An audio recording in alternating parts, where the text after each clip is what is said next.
श्री विष्णु पुराण का तीसरा अध्याय। श्री मैत्रेय जी बोले, हे भगवान, जो ब्रह्म निर्गुण शुद्ध और निर्मल आत्मा है, उसका सर्गादि का कर्ता होना कैसे सिद्ध हो सकता है। इस पर श्री पराशर जी बोले, हे मैत्रेय, समस्त भाव पदार्थों की शक्तियाँ अचिंत्य ज्ञान की विषय होती है, उनमें कोई युक्ति काम नहीं देती। अतः अग्नि की शक्ति उष्णता के समान ब्रह्म की भी सर्गादि रचना रूप शक्तियाँ स्वाभाविक है। अब जिस प्रकार नारायण नामक लोक पितामह भगवान ब्रह्मा जी की सृष्टि की रचना में प्रवृत्त होते हैं, सो सुनो। वे सदा उपचार से ही उत्पन्न हुए कहलाते हैं। उनके अपने परिमाण से उनकी आयु 100 वर्ष की कही जाती है। उस 100 वर्ष उसका नाम पर है, उसका आधा परार्ध कहलाता है। मैंने जो तुमसे विष्णु भगवान का काल स्वरूप कहा था, उसी के द्वारा उस ब्रह्मा की तथा और भी जो पृथ्वी, पर्वत, समुद्र आदि चराचर जीव हैं, उनकी आयु का परिमाण किया जाता है। 15 निमेष को काष्ठा कहते हैं। 30 काष्ठा की एक कला तथा 30 कला का एक मुहूर्त होता है। 30 मुहूर्त का मनुष्य का एक दिन रात कहा जाता है और उतने ही दिन रात का 2 पक्ष युक्त एक मास होता है। 6 महीनों का एक अयन और दक्षिणायन तथा उत्तरायण 2 अयन मिलकर एक वर्ष होता है। दक्षिणायन देवताओं की रात्रि है और उत्तरायण दिन। देवताओं के 12,000 वर्षों के सतयुग, त्रेता, द्वापर और कलयुग नामक 4 युग होते हैं। उनका अलग अलग परिमाण मैं तुम्हें बताता हूँ। पुरातत्व के जानने वाले सतयुग आदि का परिमाण क्रमशः 4, 3, 2 और 1000 दिव्य वर्ष बतलाते हैं। प्रत्येक युग के पूर्व उतने ही 100 वर्ष की संध्या बताई जाती है और युग के पीछे उतने ही परिमाण वाले संध्यांश होते हैं। यानी सतयुग आदि के पूर्व क्रमशः 4, 3, 2 और 100 दिव्य वर्ष की संध्याएं और इतने ही वर्ष के संध्यांश होते हैं। इन संध्या और संध्यांशों के बीच का जितना काल होता है, उसे ही सतयुग आदि नाम वाले युग कहते हैं। सतयुग, त्रेता युग, द्वापर और कली ये मिलकर चतुर्युग कहलाते हैं। ऐसे 1000 चतुर्युग का ब्रह्मा जी का एक दिन होता है। हे ब्रह्मा के एक दिन में 14 मनु होते हैं। उनका कालकृत परिमाण सुनो। सप्तऋषि, देवगण, इंद्र, मनु और मनु के पुत्र राजा लोग एक ही काल में रचे जाते हैं और एक ही काल में उनका संहार किया जाता है। 71 चतुर्युग से कुछ अधिक काल का एक मनवंतर होता है। 71 चतुर्युग के हिसाब से 14 मनवंतरों में 994 चतुर्युग होते हैं और ब्रह्मा के एक दिन में 1000 चतुर्युग होते हैं। अतः 6 चतुर्युग और बचे। 6 चतुर्युग का 14वां भाग कुछ कम 5103 दिव्य वर्ष होता है। इस प्रकार एक मनवंतर में 71 चतुर्युग के अतिरिक्त इतने दिव्य वर्ष और अधिक होते हैं। यही मनु और देवता का आदि का काल है। इस प्रकार दिव्य वर्ष गणना से एक मनवंतर में 8,52,000 वर्ष बताए जाते हैं तथा मानवीय वर्ष गणना के अनुसार मनवंतर का परिमाण पूरे 30,67,20,000 वर्ष है। इससे अधिक नहीं है। इस काल का 14 गुना ब्रह्मा जी का दिन होता है। उसके बाद निमित्तिक नाम वाला ब्रह्म प्रलय होता है। उस समय भूलोक, स्वर्गलोक तीनों जलने लगते हैं और महलोक में रहने वाले सिद्धगण अति संतप्त होकर जनलोक को चले जाते हैं।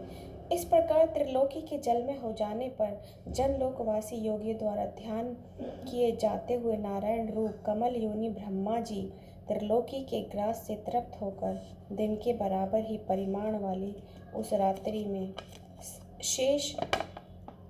शैया पर शयन करते हैं और उसके बीत जाने पर पुनः संसार की सृष्टि करते हैं। इस प्रकार गणना से ब्रह्मा जी का 1 वर्ष और फिर 100 वर्ष होते हैं। ब्रह्मा जी के 100 वर्ष ही ब्रह्मा जी की परमायु है। उन ब्रह्मा जी का एक परार्ध बीत चुका है। उसके अंत में पाद्म नाम से विख्यात महाकल्प हुआ था। इस प्रकार वर्तमान उनके दूसरे परार्थ का एक 12 नामक पहला कल्प कहा गया है। इसके बाद चौथा अध्याय आता है जिसमें ब्रह्मा जी की उत्पत्ति, वराह भगवान द्वारा पृथ्वी का उद्धार और ब्रह्मा जी की लोक रचना के बारे में बताया गया है। तो मैत्रेय जी कहते हैं कि हे महामुने, कल्प के आदि में नारायणाख्य भगवान ब्रह्मा जी ने जिस प्रकार समस्त भूतों की रचना की वो आप मुझे बताएं। तो श्री पराशर जी बोलते हैं, प्रजापतियों के स्वामी नारायण स्वरूप भगवान ब्रह्मा जी ने जिस प्रकार प्रजा की सृष्टि की है वह सुनो। पिछले कल्प का अंत होने पर रात्रि में सोकर उठने पर सत्व गुण के उद्रेक से युक्त भगवान ब्रह्मा जी ने संपूर्ण लोकों को शून्य में देखा। वे भगवान नारायण पर हैं, चिंत्य हैं, ब्रह्मा शिव आदि ईश्वरों के भी ईश्वर हैं, ब्रह्म स्वरूप है, अनादि है, सबकी उत्पत्ति के स्थान है। उन ब्रह्म स्वरूप श्री नारायण जो इस जगत की उत्पत्ति और लय के स्थान है, नर से उत्पन्न होने के कारण जल को नार कहते हैं। वह नार ही उनका निवास स्थान है, इसलिए भगवान को नारायण कहा गया है। नार मतलब जल और अयन मतलब निवास स्थान, यानी नारायण का निवास स्थान। इसीलिए भगवान को नारायण भी कहते हैं, क्योंकि वो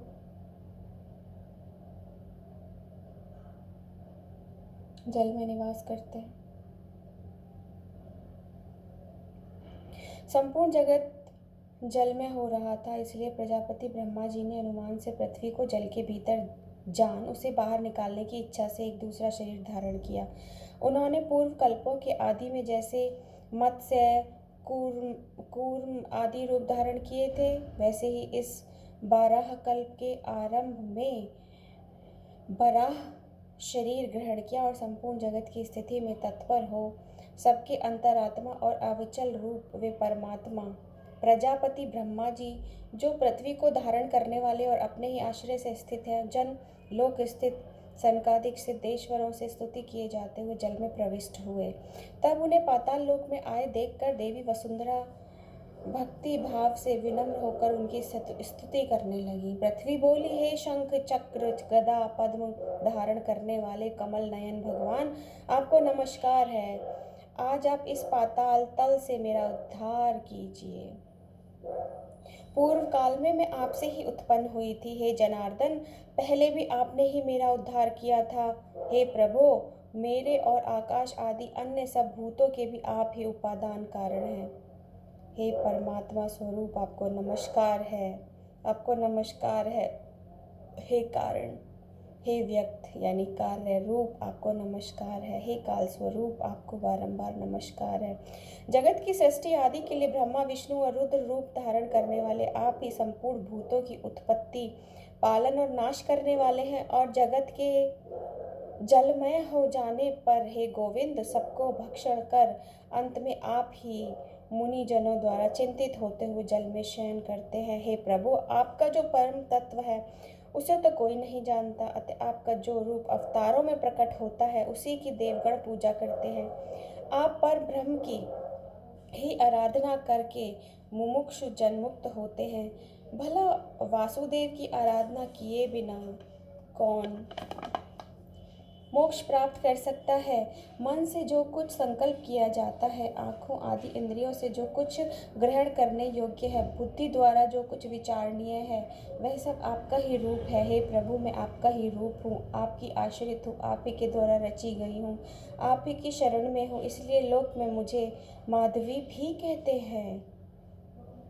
हे अव्यय, हे स्थूलमय, आपकी जय हो। हे अनंत, हे भक्तमय प्रभु, आपकी जय हो। हे परापर स्वरूप, हे विश्वात्मा, हे यज्ञपते, हे अनघ, आपकी जय हो। आप ही यज्ञ है, आप ही वस्त्रकार है, आप ही ओंकार है और आप ही आहवनी यादि अग्नियाँ हैं। हे हरे, आप ही वेद वेदांग यज्ञ पुरुष हैं तथा सूर्य आदि ग्रह तारे नक्षत्र और संपूर्ण जगत भी आप ही हैं। हे पुरुषोत्तम, हे परमेश्वर, मूर्त अमूर्त, दृश्य अदृश्य तथा जो कुछ मैंने कहा है और जो नहीं कहा वह सब आप ही है। अतः आपको नमस्कार है, बार बार नमस्कार है। पृथ्वी द्वारा इस प्रकार स्तुति किए जाने पर सामखर जिनकी ध्वनि है, उन भगवान धरणीधर ने घर घर शब्द से गर्जना की। फिर विकसित कमल के समान नेत्रों वाले उन महावराह ने अपनी दाढ़ों से पृथ्वी को उठा लिया और वे कमल दल के समान श्याम और नीलाचल के जैसे विशालकाय भगवान रसातल से बाहर निकले।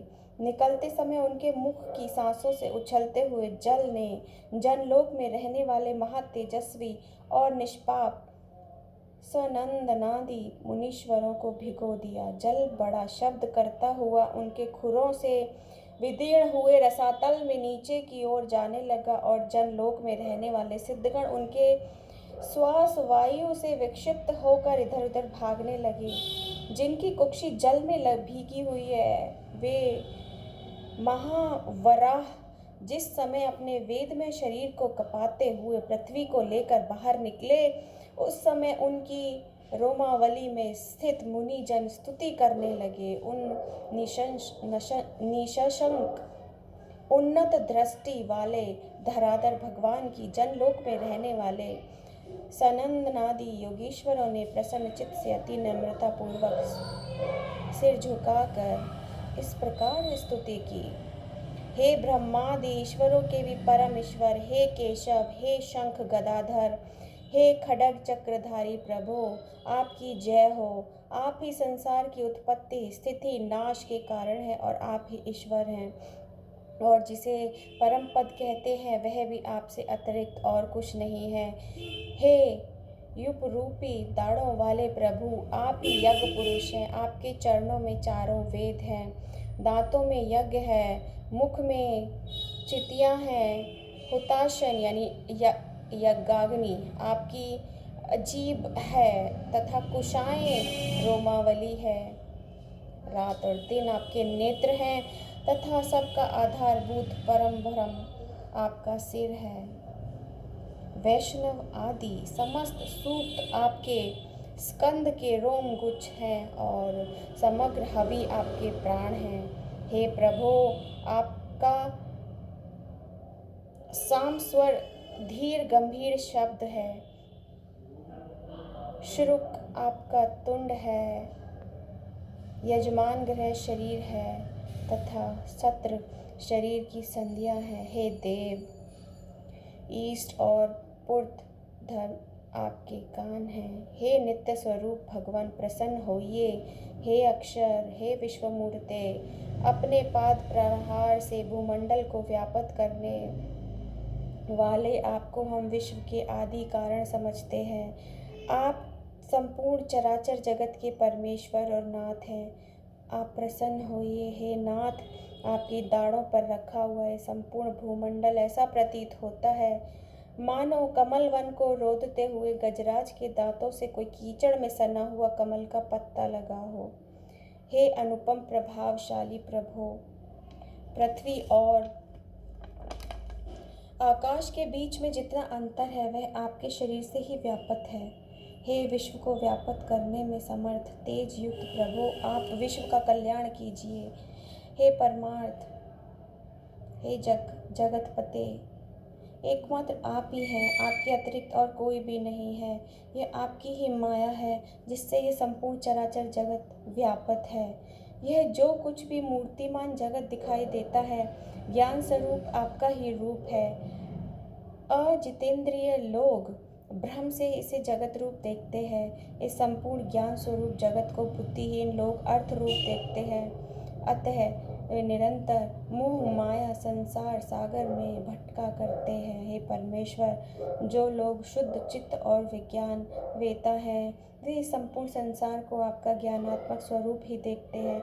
हे सर्व शक्तिमान, प्रसन्न होइए। हे कमल नयन, संसार के निवास के लिए पृथ्वी का उद्धार करके हमको शांति प्रदान कीजिए। हे गोविंद, हे भगवान, इस समय आप सत्व प्रधान है। हे ईश्वर, जगत के उद्भव के लिए आप इस पृथ्वी का उद्धार कीजिए। हे कमल नयन, हमको शांति प्रदान कीजिए। आपके द्वारा यह सर्ग की प्रवृत्ति संसार का उपकार करने वाली हो।